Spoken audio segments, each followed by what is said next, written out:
feel the night. That's when I'm gonna stand up, take my people with me. Together we are going to a brand new home, far across the river. Can you hear freedom calling, calling me to answer? Gonna keep on keeping on. I can feel it in my bones.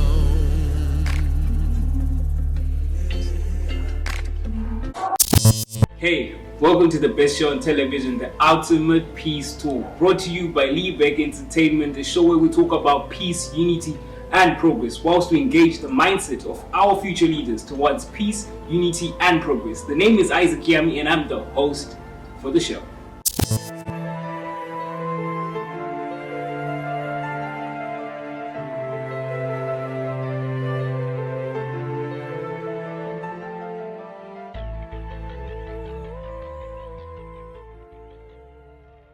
Okay, so today we're going to talk about race and unity, and I have guests today in the studio, and I have Ahmad and Nihao. How are you? We're okay. Awesome. Just a brief, like maybe 30 seconds. Can you just introduce yourself, what you do, and who you are? Yeah, actually, my name is Ahmad Sultan. I'm now an assistant in Cyprus International University. I've been an assistant for 4 years. I'm doing my PhD in Energy Systems Engineering. Been on this island for 5 years, and I'm originally from Lebanon. Awesome. Hello, thank you very much for inviting us. My pleasure, I'm doing my PhD in social anthropology in Athens, so today's topic really resonates with what I'm studying. And I'm also working in the buffer zone in Nicosia at the Home for Cooperation, and I am from Cyprus. Awesome. This is amazing. We're going to have a lot of fun, I do believe. So let's just kick right straight into the conversation. Today we're going to talk about something that is very, I don't know, maybe it could be uncomfortable, but we're going to talk about it comfortably. Of course. We're going to talk about race. Are we really that different in terms of skin color? What's your take on the fact that we're different skin colors? Does that mean we're different as well, as a human race? What do you think about it? So basically, when you look at a person, the first thing people see is the color, because that's the first thing that's going to pop out. At the end, we're all the same, because wherever you go in the world, there are different colors every time. But in the end, when you're growing up, there's not a lot of stress, because you can see that in the children, especially from where I'm from. There's a lot of different ethnicities, a lot of different colors. So you see the children all together, they don't stay, they don't stop, they don't see something weird. However, from my friends' experiences, because I have friends living in Europe, I have friends living in other parts where there are not that much differences. So you see a unity, you see something familiar. So when they step out of the comfort zone, when they see something, it's not only about race, it's about everything. When they see something out of the forms they see, out of the social norms, this is where the question is, It's not about race, because racism exists among different races, okay? So basically, the norms now, it's black and white, okay? But again, it's not only black, it's not only white, because it's what the person perceives as the different color. It's different than me, basically. Oh, awesome. Before you get into it, can we define what's racism first of all, as you contribute to this? Let's talk about what is it. I think first of all, it's a perception. Okay.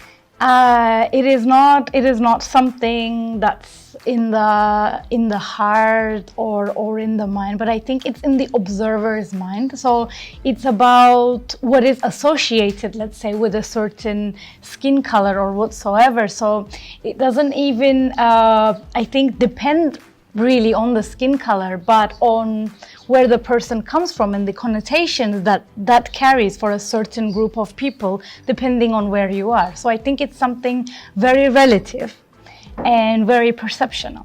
And I would like to add also that it's basically a certain type of person discriminating a second type of person, regardless of it's on the color, it's on the thoughts, it's on the ethnicity, it's on the religion. This is all, in my idea, this is all racism, all together. You're discriminating a person, discriminating another person. Because of because of differences, let's say. Exactly. that we Exactly. have. There are differences that actually exist because we can see it. Like, Exactly. There's no way of saying I do not see this. As if that makes you an exception as well. But then, so does that make racism a choice? Like where does it come from then? Like, where does it come from? Because you spoke about how infants, when they're born, they are just jolly good. And Exactly. So how does racism come? Like, how does it now start affecting someone? Is it a choice that someone decides this? And if it's a choice, who's teaching people to choose differently? You have a very good point, because actually, when you observe this, when you see it in front of you, you see there are several factors for racism. First of all, there's the very straightforward factor, the family, the inner family. So your mother, your father, your sister and brother. This is the direct family, your grandfather and grandmother as well. These people are the most effective in a child's life, because these are the people that raise the child. Okay, so if the top part, which is the child raising part, has racism inside of it, that of course automatically the child will be born into that. So that's a major part for me. Would you like to add another part? Yes, I think that it's the most important point to add is that it's a learned perception. So you learn it from family, from your environment, from the society that you're born in, and I think at the end of the day we should all acknowledge that it's an intergeneral transmission of certain values as well, because let's say in Cyprus as well, certain communities would be discriminated by others, and the others would be discriminated by others again. So it's a projection of what you experience, what you go through as well, that you project onto other people. So now we've realized that racism is a perception, basically. That means no one is genetically born with this, no one has this. It's a disease that comes via observation and treatment of people.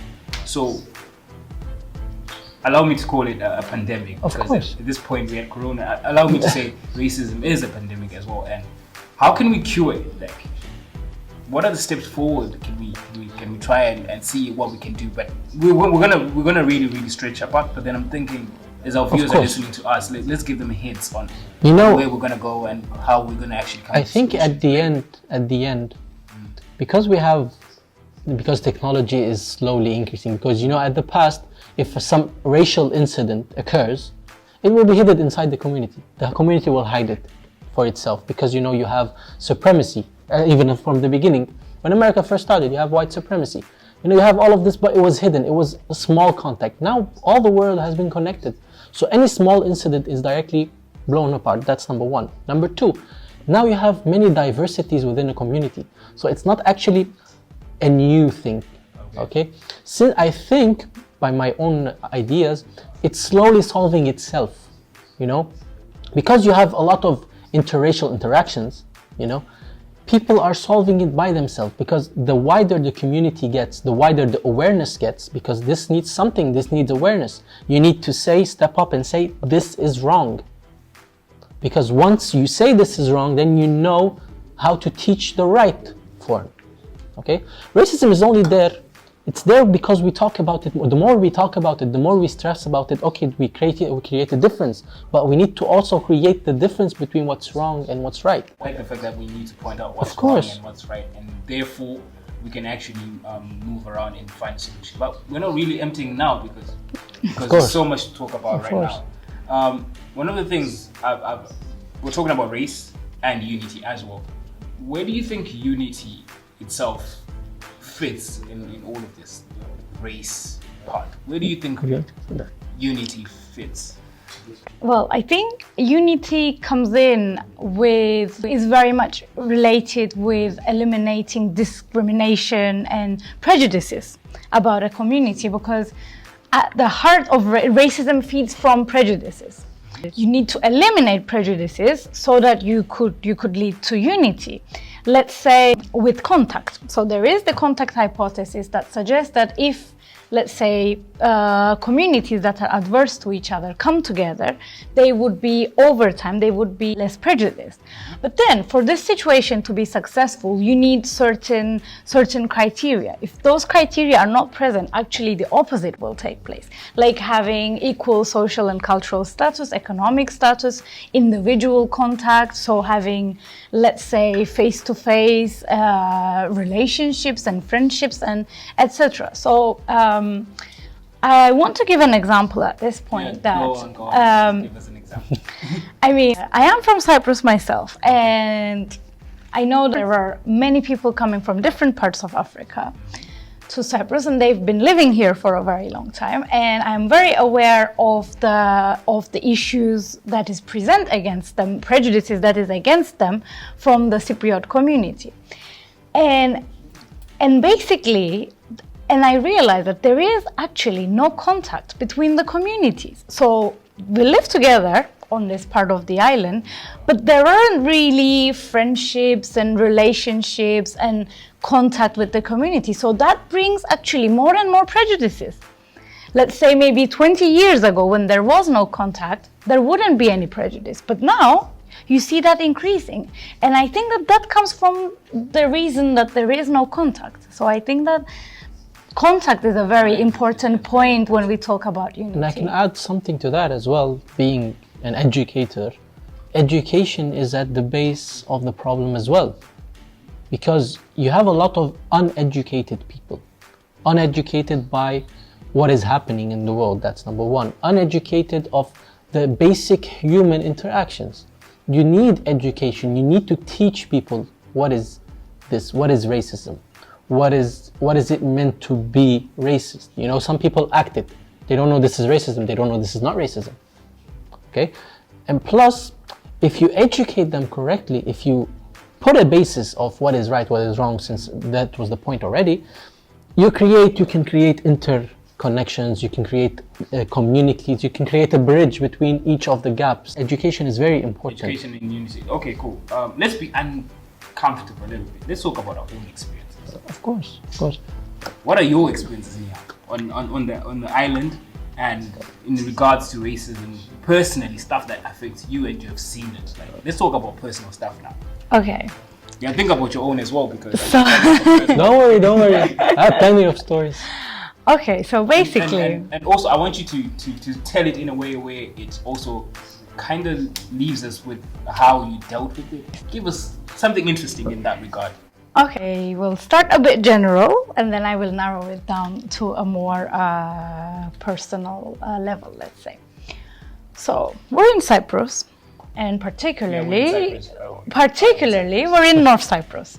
North Cyprus. Okay, so where we have many students coming from all over the world, and into the island context, into a divided island context, who already has its particular problems, its own situation, yes. And who is dealing with the issue of Turkish Cypriots in the north and Greek Cypriots in the south, and how do we create unity? Sorry to digress. Is it really that bad, the conflict between Turkish Cypriots and the ones? Just a little bit. Yes. Okay, so basically, viewers can actually get to understand where we are right now and so forth. So basically, internal violent conflicts continued in the island from the end of 50s up until 1974, which was agreed in a ceasefire with Turkey's intervention in the island in the 20th of July 1974. And then the sides were divided, the north and the south, with a buffer zone in the middle. And the conflict was between Turkish Cypriots and the Greek Cypriots, who used to live mixed up until 1974. But in 1974, following 1974, the sides homogenized, so Turkish Cypriots to the north and Greek Cypriots to the south. And up until 2003, there was no contact between these communities. And in 2003, the crossing points opened, allowing for crossing between the sides. So then you were faced in a situation that where you had these two communities who were fighting with each other. Of course, there were friendships. Of course, there were neighbors. Of course, there are many personal stories and memories there. But in general terms, and then they found each other in a situation where there is communication again. So what do you do? How do you bring these communities together? This was something that that's from 2003. There are increasing efforts to do that. And I work at an NGO called Home for Cooperation, where we're trying to build a multi-communal space where communities from... Bridge the gap. Yes, to basically bridge the gap between Turkish Cypriots, Greek Cypriots, and not only them, actually, with all of the communities who live on this island, including Armenian Cypriots, including Maronite, including students coming from different countries to study on this island. This is our aim, basically, to create this space for everyone who call this island home to come together and overcome their prejudices. Awesome. The reason why I really wanted you to talk about it a little bit, because I feel like it has more substance to your contribution next. Then, so tell us your personal experience then, because you gave us this background, and I think it's actually going to help us to actually have more and more to tell. As someone coming from the north of the island, when we were first crossing, it was a very confusing moment because we didn't know what awaited us. So we would cross, and what would happen? Would we be safe? Would we be okay? We didn't know anyone, but then we should go because it's still a part of our island. So this was a very confusing, let's say, experience. But then I personally did not experience anything negative towards me. So I think, and my family did not as well. So I think that sort of helped in overcoming the prejudices and the anxiety that I would have had previously. And also, I am doing my PhD in Athens. And there it's a very, when I say I'm from Cyprus, a lot of people are like, oh, but Cyprus, but your Greek is different, or you don't speak Greek. And when I say I am from the north side, from the Turkish side, then that's a very much a confusing thing for them. So sometimes I would experience prejudiced comments or I think remarks, or indifference, which would make me more angry. Because for me, an angry remark, it's okay, it can happen, but an indifferent remark, that is something that is more annoying to me. So that is something I would... Yeah, we'll come back to you on how you deal with certain things, what happened to you, briefly. Me? Oh, very briefly. There's too much experience, but there's one that touched you, you know, there is a lot of things that touched me in my life, basically. But you know, my skin color, if we're just going to talk about skin color racism, is very similar to this part because it's all Mediterranean, you know, Middle Eastern, Mediterranean. Turkey is part of. Me personally, I have traveled from Lebanon to most of the Arab countries and to actually Nigeria and Ghana, because my grandfather is based in Ghana. He's been living there for 55 years. So I've not experienced prejudice in that side as to my color. Okay. I have experienced, for what I call racism, discrimination for my nationality, from where I come from, and for my religion. But basically in Lebanon we have an inter-religious country. We have 18 different religions, which is most of the all of the Christianities, all of the Muslim sects, and Jews, and all of them are interconnected. But basically because of we had also a civil war similar to Cyprus it never really ended. So basically we are divided by religion until now. That's inside of the country. But the discrimination I personally felt was coming to Cyprus. Like, I look very similar to Turkish, especially if I don't open my mouth. If I don't say anything, they think I'm Turkish. I don't just smile, merhaba. That's the first word I learned. But basically, like, you can see, like, the moment I traveled, when they take my passport, the officer is smiling at me. He doesn't see the passport, he doesn't see anything, he's just smiling, merhaba, merhaba. Then you see his smile just fade away when he opens. That's very annoying for me, you know? When the smile fades away. Do you know how to speak Turkish? In the beginning when I first came, of course I didn't. When I first came here, I was speaking in English, and then just or even nodding my head, hello, hello. But you can see in his face, you know. That thing. Where exactly, that touched me when it changes. Like, okay, it might not be because of how I look, but it's who I am. You know, he opens. He doesn't even know me. He doesn't know anything about me except this piece of paper. Directly, he has an idea. He's not from our whatever. You know, he just looks and the smile. He was like this, and then the smile fades, and like, yeah. I think it's actually it's interesting when people have certain ideologies, and then they get to see something different, and then it kicks them out whatsoever. But let's talk about something that's a bit trending now. Let's talk about George Floyd's incident.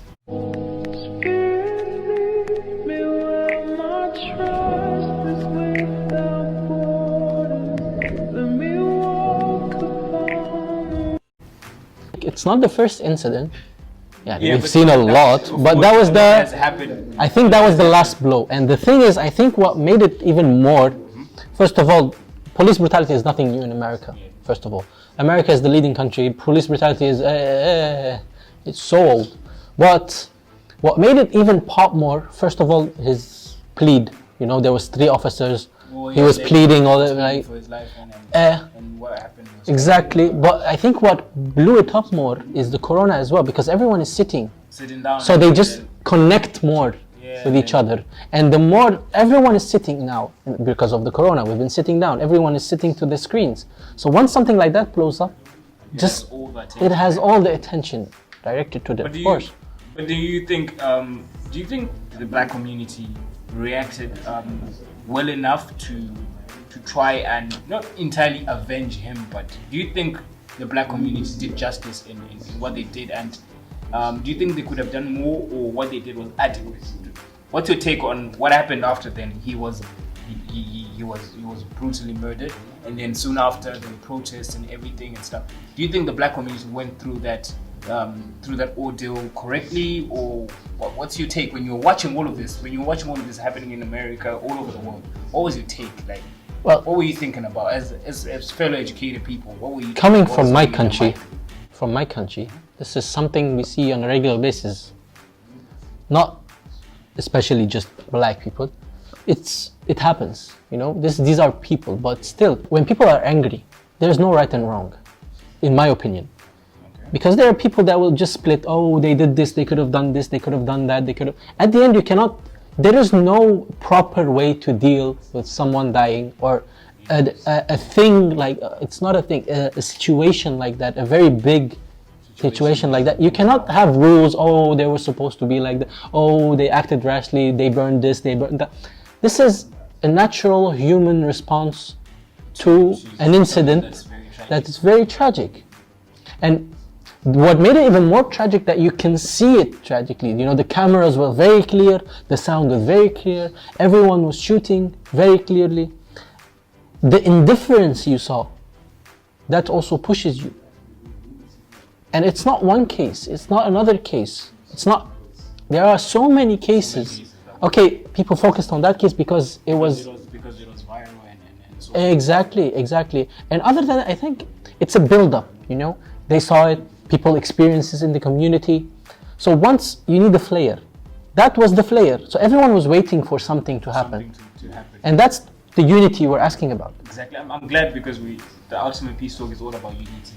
And also moving into that regard, like what best can the black community do after all of this has happened, the post? What do you think could work around?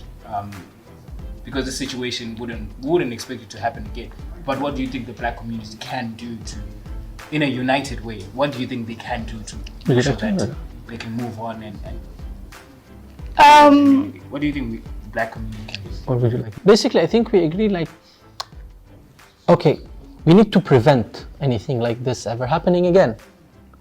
That's the aim. Prevent any discrimination, racist discrimination, being on the color of your skin. Okay, we need to stop that. So basically now everyone is mostly united. Of course you have some other opinions which are but you have the majority united. So now is the time to make a stand. How do you make a stand? You need to unite under very specific because you need to organize. As history shows us, if we're not organized, we cannot accomplish anything. If it's all distorted like this, we cannot accomplish anything, right? Yes, and I think it's important to rephrase the question to not just what can the Black community do, but the whole communities I was actually gonna move into that. can do about it, because I think the particular incident shook us because it reminded us that the normal is not the normal. So our normal everyday way of living things or doing things is not normal, and we realized that with an incident. And then I think it's important to ask, how can people who go through these things or who feel a certain level of prejudice actually can voice that more collectively? I think this is something important, and I think that it all begins with voicing, with saying, with speaking it out, and every little experience, but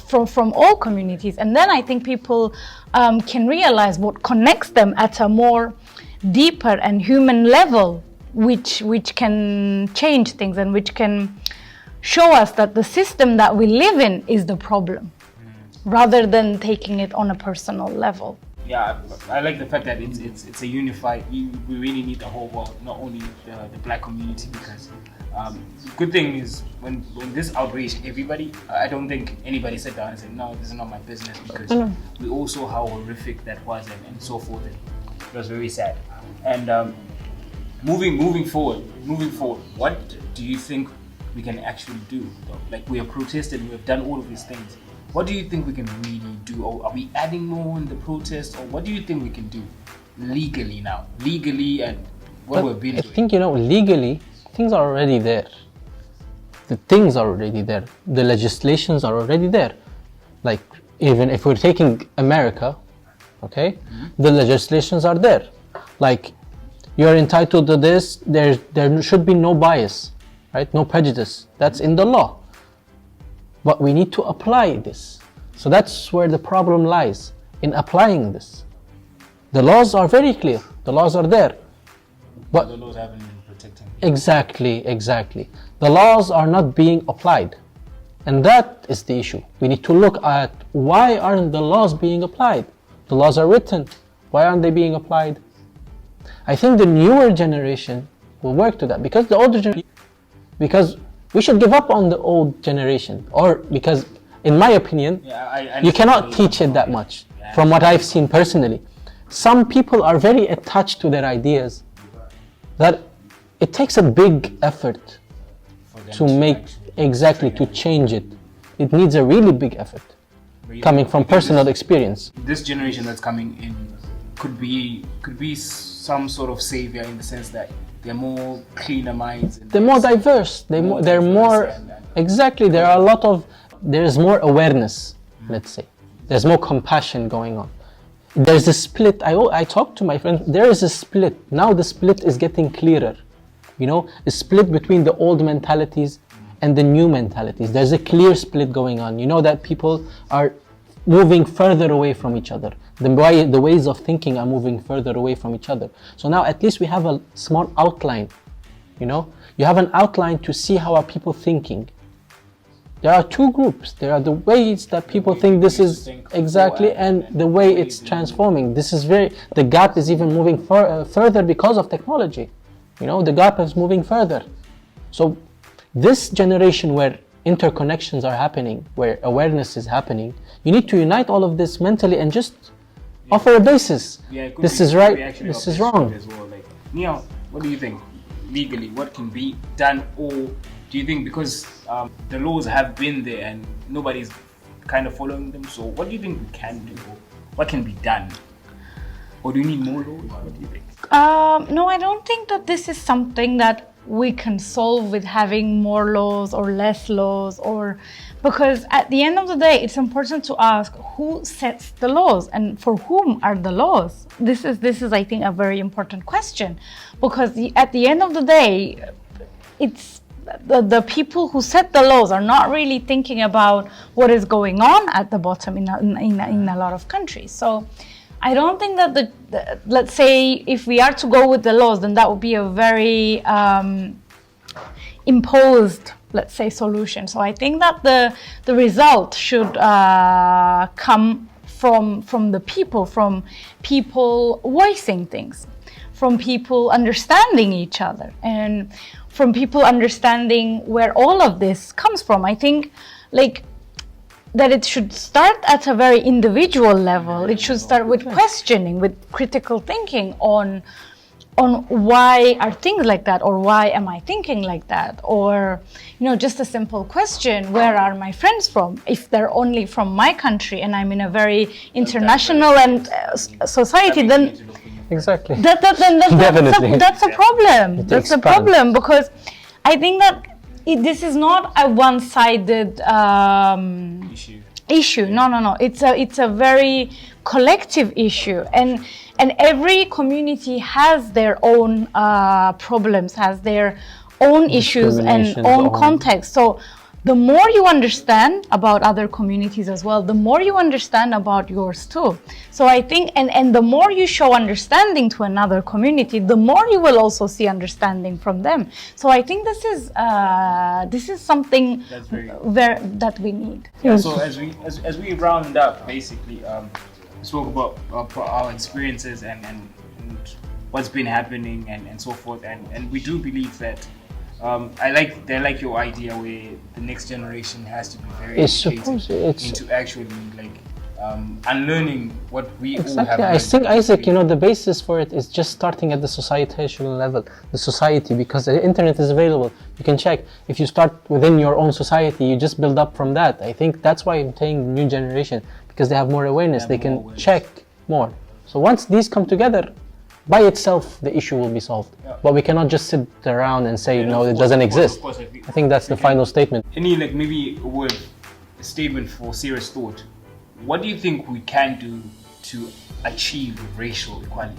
I think we should stop labeling everyone and everything. I think Morgan Freeman was the one who said, racism exists because we talk about it too much. We're labeling everything. We're saying this is this is that, this is that. We need to stop that, not one racial factor, not one person is more important than the other. No, everyone is equally important. We just need to voice it.